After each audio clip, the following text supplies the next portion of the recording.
My father sold me to a man I didn't know to pay a debt. I thought I was being handed over to a monster. But when I arrived at his mansion, I found a room frozen in time. I found a painting of myself from 100 years ago. Caspian Thorne says I'm not a stranger. He says I'm his wife, and that I died in 1926. Chapter 1. My life ended on my 21st birthday. It didn't end with a scream, but with the cold scratching of a pen on paper. My father sat me down in his marble office, the air smelling of stale cigar smoke and failure. He couldn't even look me in the eye. He had gambled away our legacy, our home. And finally, he gambled me. I expected a monster to walk through those doors. I expected a man with greed in his veins and a cruel smile. But when the clock struck midnight, the very air in the room turned to ice. Caspian Thorne walked in. He didn't look like a debt collector. He looked like a dark god carved from obsidian, sharp, silent, and terrifyingly beautiful. The room went silent. He didn't look at the papers. He didn't even look at my father. He looked only at me, his silver eyes searching my face as if he were looking for a ghost. "Pack your things, Elena," he said. His voice was like velvet pulled over gravel, deep, smooth, and dangerous. "You belong to the Thorne Estate now. Your old life is over. We have gotten spesh there."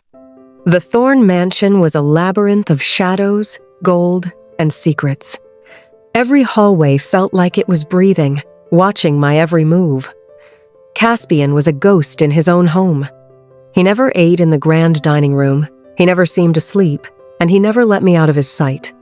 I felt like a bird in a cage, but the bars were made of silk and diamond. One night, the silence became too loud.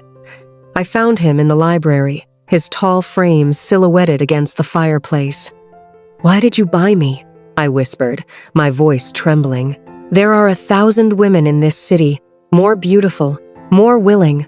Why choose me?" He stood up slowly, the firelight dancing in his silver eyes. He walked toward me until I was trapped between him and the bookshelves. I could feel the strange cold radiating from his suit. He reached out, his long fingers tracing the line of my jaw, but he didn't quite touch my skin. He looked at me with a hunger that made my blood run hot and cold at the same time. "We have gotten spesh there.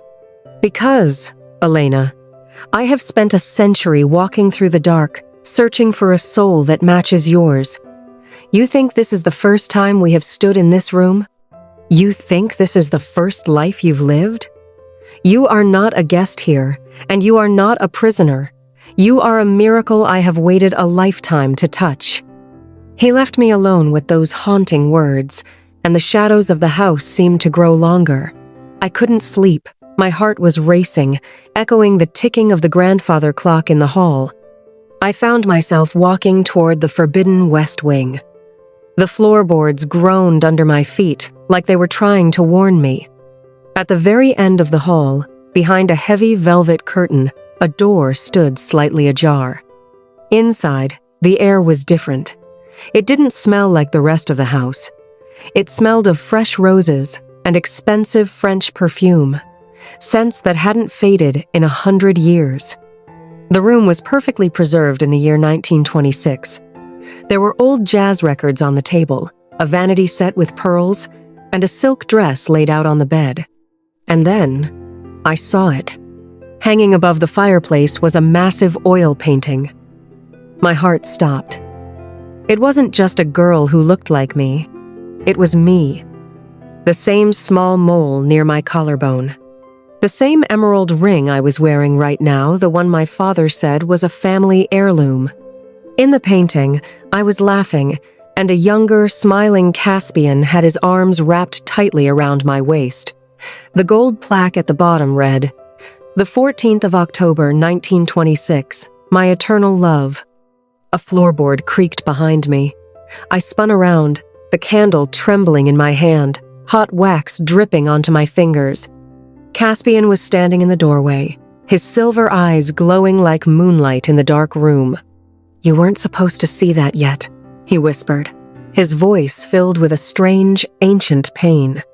"Who is she?" I screamed, pointing at the painting with a shaking hand. "Who am I to you? Am I just a replacement for a dead woman?" He stepped into the room, the shadows following him like a heavy cape. "You are the girl who died in my arms on our wedding night," he said, his voice cracking with emotion. "You are the woman I made a forbidden pact with the stars to find again, no matter how many lifetimes it took or what price I had to pay." He stepped closer, closing the gap until I could hear the steady, heavy beat of his heart. "The debt your father owed wasn't for money, Elena. It was a debt of blood and destiny. And now that I finally have you back, I will burn this entire world to the ground before I let death take you from me again."